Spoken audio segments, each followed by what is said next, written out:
ప్రభుత్వ ఉత్తర్వుల ప్రకారం నేను future city police commissioner of పోలీస్గా ఛార్జ్ తీసుకోవడం జరిగింది.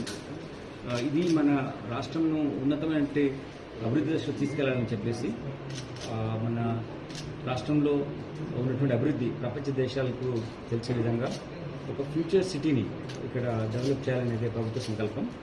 దాంట్లో ఒక డెవలప్మెంట్ అడ్మినిస్ట్రేషన్లో భాగంగా అన్ని డిపార్ట్మెంట్స్ కలిసి పోలీస్ అడ్మినిస్ట్రేషన్ కూడా, పోలీస్ యంత్రాంగం కూడా శాంతి భద్రతలు పరిరక్షించి మంచి అభివృద్ధిలో మన రాష్ట్రం ముందుకెళ్ళాలి.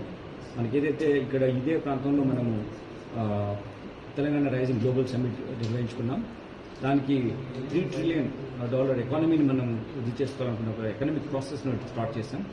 దాంట్లో అన్ని డిపార్ట్మెంట్స్ సంఘీభావంతో అన్ని డిపార్ట్మెంట్స్ ఒక యునైటెడ్ వ్యవస్థగా మారి డెవలప్మెంట్ కోసం మనము బాధ్యత తీసుకోవాలనే ఉద్దేశంతో ఇటువంటి కమిషనరేట్ను క్రియేట్ చేయడం.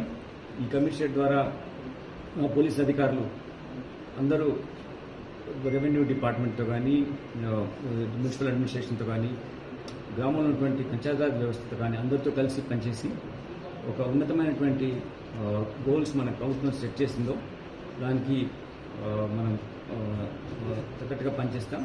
ఈ అవకాశం ఇచ్చినందుకు నేను మన గౌరవ ముఖ్యమంత్రి గారికి, మన రాష్ట్ర ప్రభుత్వానికి నేను ఇళ్ళ కృతజ్ఞతలు తెలియజేస్తున్నాను. మా అధికారులందరూ ఇంతకుముందు ఇది ఇంతకుముందు ఉన్నటువంటి కమిషనరేట్లో భాగం కాబట్టి అధికారులంతా తెలిసిన అధికారులే.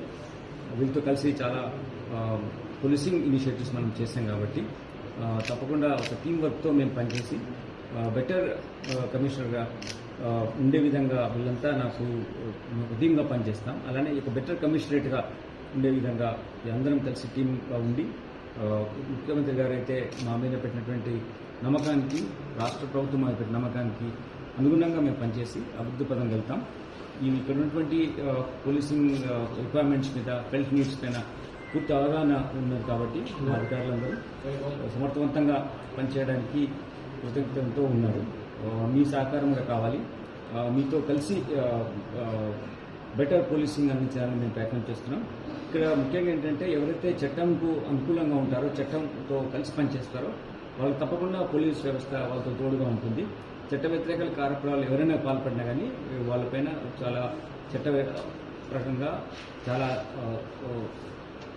తీవ్రమైనటువంటి కఠినంగా కూడా చర్యలు తీసుకోవడానికి మేము సిద్ధంగా ఉంటాం. కాబట్టి కామన్ మ్యాన్ ఎవరైతే ఉంటారో అతనికి పూర్తి రక్షణ కల్పించడానికి వ్యవస్థ ఉంది. దానికి పోలీసు వాళ్ళు మేము పనిచేస్తాం. మీరు ఎప్పుడైనా సరే మా దగ్గర ఇచ్చి ఎటువంటి సహకారం కావాలన్నా చట్టపరంగా తప్పకుండా మీరు అడగాలి. మేము ముఖ్యంగా మాకున్నటువంటి బేసిక్ అంటే visible policing, quick response and use of technology, ఇది బేసిక్గా BQT అనే ఒక విధానంతో బెటర్ సర్వీస్ డెలివరీ చేయాలనే ఉద్దేశంతో ఉన్నాం. బట్ ప్రజలందరూ మా ఉన్నటువంటి పోలీస్ అధికారులతో కలిసి మంచి శాంతి భద్రత పరీక్ష పాల్గొన్నాం.